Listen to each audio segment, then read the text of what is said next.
प्रणाम।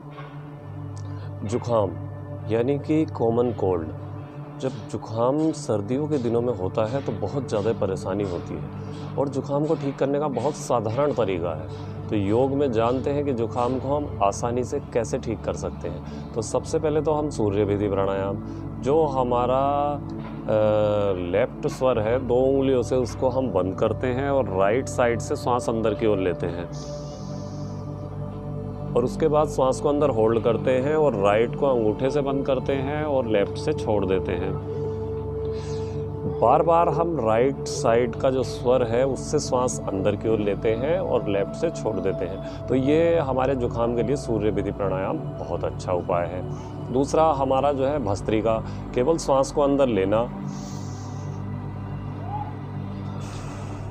श्वास को अंदर लेना और नासिका से ही श्वास के दोनों स्वर से बाहर की ओर छोड़ना, ये हमारा भस्त्रिका प्राणायाम है। तो इससे भी जो है हमारे फेफड़े मजबूत होते हैं। और सूर्य विधि, जैसा कि सूर्य स्वर है, सूर्य नाम है, तो सूर्य जो है गर्मी प्रदान करता है। तो शरीर में गर्मी होगी तो जुखाम जल्दी से नहीं होगा। यह एक बहुत जटिल समस्या बन जाती है, एलर्जी होती है, इसलिए हम कुछ प्राकृतिक चीज़ों का भी इस्तेमाल करते हैं। तो प्राकृतिक, जैसे कि रात्रि में हम सरसों का तेल हल्का गुनगुना करके पैर हल्के गर्म पानी में धोए, सूखी तौलिया से साफ किए और उसके बाद जो है रात्रि में सोते समय हम सरसों के तेल की मालिश करते हैं पैरों में, दोनों पैरों के तलवे में इस तरह से मालिश करते हैं दोनों साइड में। और जो है हम हाथों पे भी अच्छी तरह से मालिश करते हैं और नासिका में भी 2-3 बूंद हम तेल जो है नासिका के दोनों स्वर में गेरते हैं। अगर नासिका बंद है तो दोनों साइड से हम इस तरह की मसाज भी कर सकते हैं पूरी ऊपर तक, और हम जो है हाथों की भी पूरी मसाज करते हैं। मालिश करना भी इसमें बहुत फ़ायदेमंद है। प्राकृतिक चिकित्सा में इसमें हम जो है सुबह का प्रातः, अगर हम सुबह उठते हैं तो प्रातः उठकर हम जो धूप निकलती है यानी शरीर पर हम धूप लेते हैं तो उससे भी बड़ा फ़ायदा मिलता है। प्राकृतिक चिकित्सा में धूप लेना, उपवास रखना भी बहुत फ़ायदेमंद है। और जैसा कि हम जानते हैं, अगर पेट साफ ना हो, कब्ज की शिकायत हो, तो भी जुखाम अक्सर उन लोगों को लग जाता है। तो ध्यान रखें, चाहे त्रिफला चूर्ण लें, चाहे आंवला चूर्ण लें, लेकिन रात्रि में सोते समय 1 चम्मच लें, जिससे कि हमारा पेट साफ हो जाए। हल्के गुनगुने पानी से लें। पानी को हमेशा पूरी सर्दियों में गुनगुना पानी ही पिए। स्नान भी करना है तो ठंडे जल से स्नान ना करें, गुनगुने पानी से ही स्नान करें। हम इसमें जलनेति भी करते हैं, षटकर्मों के अंतर्गत आती है जलनेति, कुंजल क्रिया, क्योंकि कफ भी बढ़ता है। तो कफ बढ़ता है तो कफ को साफ करने के लिए हम कुंजल क्रिया करते हैं। कुंजल क्रिया करते हैं यानी कि पानी पिया और पानी पीने के बाद गुनगुना नमक वाला पानी लेते हैं। यह क्रियाएं हमने जो है किसी योगाचार्य या गुरु के निर्देशन में ही करनी चाहिए, या हमें सही तरीका आ जाए तब करनी चाहिए। तो उसमें हम पानी पीते हैं और पानी को पूरा बाहर निकाल देते हैं। तो पानी निकलने के साथ साथ जब पूरी अमाशय की सफाई होती है तो उसमें जो कफ जिसलिए बाहर निकल जाता है, तो पूरी तरह से सफाई हो जाती है। और दूसरे हम जो है इसमें नेति क्रिया करते हैं, जल नेति। एक लोटा लेते हैं, जैसा आप हमारे चैनल को सब्सक्राइब करेंगे तो आपको देखने को नेति क्रिया मिलेगी। जल नेति आप डालेंगे तो उसमें आपको नेति क्रिया मिल जाएगी। तो नेति क्रिया के भी बहुत अचूक लाभ है। जुखाम साइनस को पूरी तरह से ठीक कर देता है, तो इसलिए हम जो है नेति क्रिया कर सकते हैं इसमें।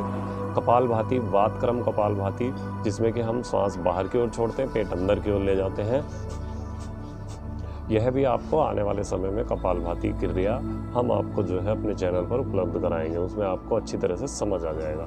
तो कपालभाति करते ही यह हमारे षटकर्मों के अंतर्गत आता है। यह एक एलर्जी होती है। एलर्जी ये जो है धूल से हो सकती है, धुएं से हो सकती है और ठंड से हो सकती है। तो इसलिए ठंड से बचें, धूल धुएं से बचें, तो जुखाम जल्दी नहीं होगा।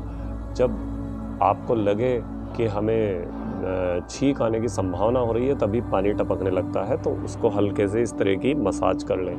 और हम जो है इसमें आहार में कुछ चीज़ों का ध्यान रखें। आहार बिल्कुल भी हम ज़्यादा गरिष्ठ भोजन, ज़्यादा हम जो है तली हुई चीज़ें, ज़्यादा हम ठंडी चीज़ें, दही, इस तरह की चीज़ें बिल्कुल भी नहीं लेते हैं।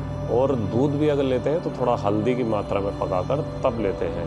हल्दी कफ का नाश करने वाली है, बहुत ही फ़ायदेमंद बताई जाती है, तो इसलिए हल्दी का प्रयोग करें। हम जैसे चाय बनाते हैं तो इसी तरह से हम थोड़ा पानी रखें और उसमें दालचीनी, अदरक, तुलसी और 4 दाने काली मिर्च के डाल दें। उसको हम पकाएं। पकाने के बाद हम अगर चायनुमा बनाना चाहते हैं तो हम गुड़ या शक्कर का प्रयोग भी कर सकते हैं, या गुड़ भी कफनाशक है और गैस को भी दूर करने वाला है, तो गुड़ भी ले सकते हैं हम। तो गुड़ जो है हमें बाद में मिलाना होगा। हम उसमें थोड़ा दूध मिलाकर हल्दी, तुलसी, अदरक, दालचीनी, काली मिर्च, इन सब चीज़ों को सम मात्रा में डालकर, काली मिर्च के 4 दाने डालें, थोड़ा सा दालचीनी डालें, थोड़ा सा अदरक डालें, 4 पत्ते तुलसी के डालें, थोड़ी आधी चम्मच हल्दी डालें और उन सब चीज़ों को हम पकाएं। पकाने के बाद उसमें हम थोड़ा दूध डाल दें अगर हम चायनुमा बनाना चाहते हैं, अन्यथा उस काढ़े को भी हम पी सकते हैं। तो वह खाली पेट पी लें। एक बार सुबह को ले लें, एक बार शाम को। आप 5 दिन प्रयोग कीजिए, एकदम जुकाम बिल्कुल पूरी तरह से ठीक हो जाएगा। सूर्य भेदी भस्त्रिका प्राणायाम ही कर लेंगे तो भी ठीक हो जाएगा। तो ये कुछ चीज़ें हैं जिसको हम ठीक कर सकते हैं जुकाम को, तो ये ध्यान रखें। और जो है इसमें बहुत ज़्यादा जटिल समस्या नहीं है। भाप भी ले सकते हैं, पानी तेज़ गर्म करके भाप ले सकते हैं। उसके अंदर कुछ ना डालें, केवल शुद्ध पानी की भाप लें। गर्म किया, पानी की भाप लें, ठंड से बचें और बिल्कुल आपको पूरी तरह से पूरा आराम मिलेगा। भुने हुए चने भी हम जुकाम में खा सकते हैं। जो चने होते हैं, खिले हुए चने, उनको भी हम थोड़ा सा चने ला कर रख लें और चने थोड़े थोड़े हम खाते रहें। कोई ज़्यादा बड़ी बात नहीं है और फ़ायदा बहुत देते हैं, शरीर को ताकत भी देते हैं और जुकाम भी नहीं होने देते। इसी तरह से हम आहार में कुछ चीज़ें ले सकते हैं जो हमें बिल्कुल फ़ायदा देती हैं। आप हमारे चैनल को सब्सक्राइब करें, क्योंकि उसमें आपको और भी अन्य रोगों पे आने वाले समय में वीडियो मिलती रहेंगी। धन्यवाद।